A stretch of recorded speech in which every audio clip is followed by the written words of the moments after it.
Good morning guys. Time check 7:30 in the morning. Wala lang guys, papakita ko lang sa inyo yung dito sa bukid. Parang na-miss kong maglakad-lakad dito. Dahil hindi naman dingid sa inyong kaalaman, sa mga lalo sa mga followers ko, sa mga nakasubscribe sa akin na napakatagal ko sa Middle East. Halos sa 24 years akong nag-straight doon. Pero kahit 24 years ako nag-straight doon, wala akong ipon. So ngayon, papakita ko lang sa inyo gaano kaganda rito sa amin sa Bulacan. Ang kagandahan lang, kakagapas lang, kaya pwede kang maglakad dito sa Pilapil, sa bukid ng hindi putik. Ngayon wala lang, trip ko lang na mamasyal dito sa Patubigan, na nung araw ay doon kami naliligo nung maliliit pa kami. Tara guys, samahan nyo ako. Meron kasing nakapagsabi sa akin na wala na raw daanan dito, hinarangan na. Pero may bata naman nagsabi na pwede ka naman daw tumagos doon sa walang harang na bakod. So ngayon, checkin natin kung makakalusot tayo. Sana walang aso. Kaya bear with me. English yun guys, bear with me. Ang sarap pala talaga ng pakiramdam makauwi ka talaga ng Pilipinas kahit wala kang perang dala or ipon, basta kasama mo yung mga pamilya mo, anak mo, apo mo, kapatid mo. Huwag mo na isama yung mga kapitbahay mong chismosa, okay na yun. Dahil natural naman yun eh.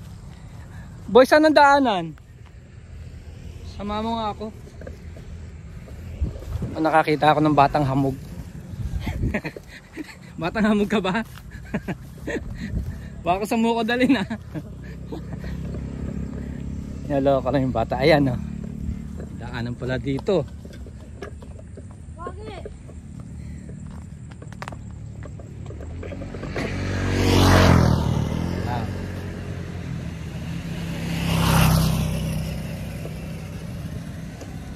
Kita nyo guys, ang dumi ng tubig.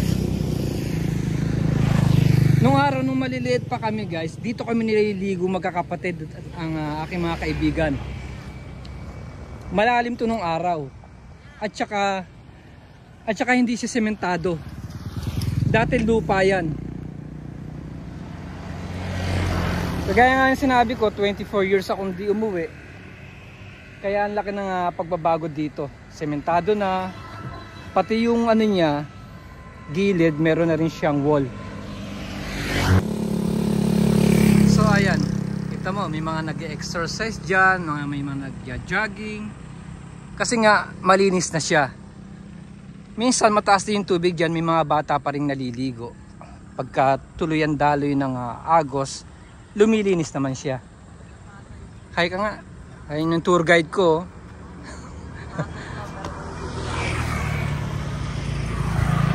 So doon ako nang galing kanina, sa gitna na yan. Yan. Tapos doon sa likod ng punong mangga na yon, doon kami nakatira. Kaya tumawid lang ako dito. Tara guys, maglakad-lakad tayo.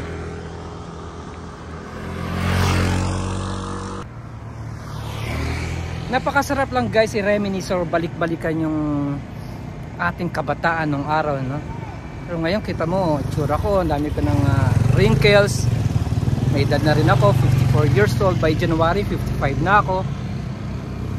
Pero yung ala-ala natin, yung memories, nandun pa rin siya eh.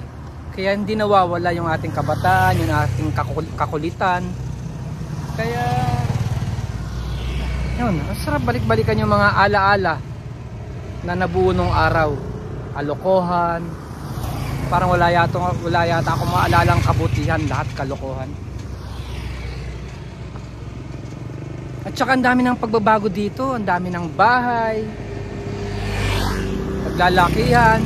Meron pa rin namang iba na barong-barong, hindi nawawala yun. So maglalakad-lakad ako rito ng konti, napakita ko lang sa inyo.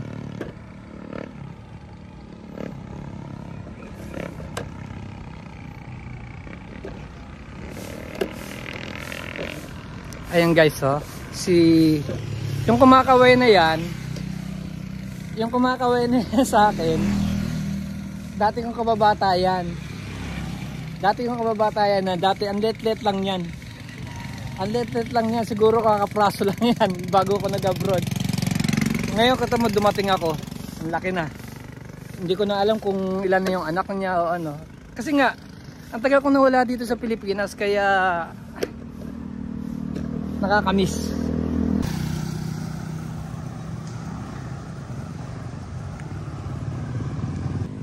Ayan guys, oh, ang ganda ng ginawa ng aming kapitan or mayor dito sa Plaridel. Nilagyan nila ng harang para walang mauhulog sa patubig, tsaka malinis na siya.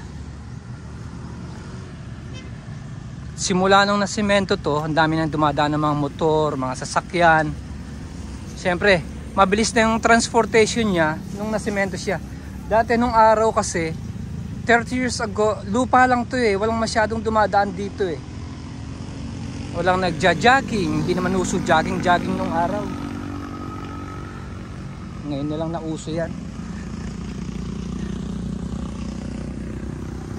Tapos ayun yung manggahan na yon. Tawag din manggahan daw ni Ka Adela, isa sa pinakamayaman dito sa amin sa Barulan.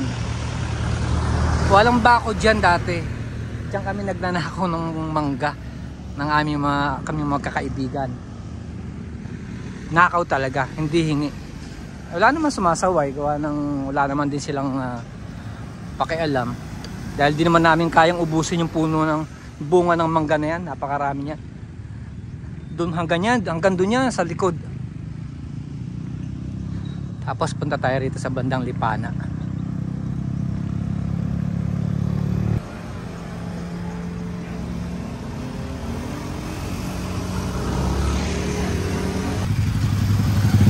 Tapos guys, nung araw dito naliligo rin kami dito. Yan dyan. Tapos dyan napakaraming suso. Yung tinatawag nilang susong pilipit. Ang laki na ng pagbabago talaga. Oh.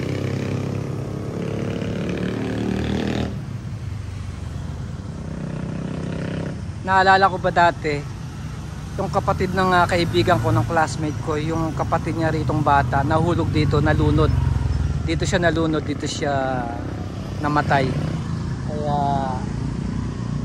napakaraming alaala sa lugar na to.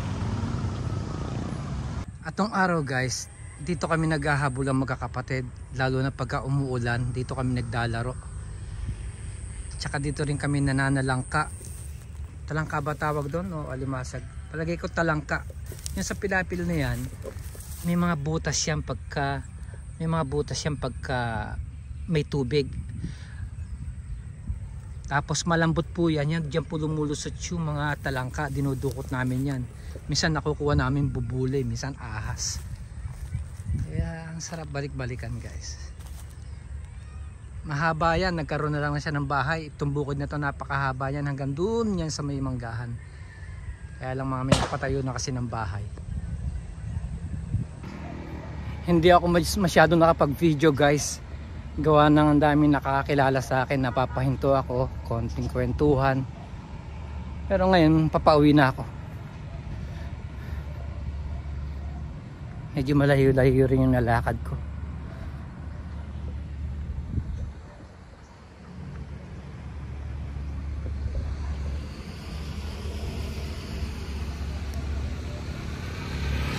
Ang sarap dito sa probinsya talaga. Amoy mo yung amoy bukid talaga, amoy mangga. Buti na lang wala mga tae ng aso dito, malinis naman siya.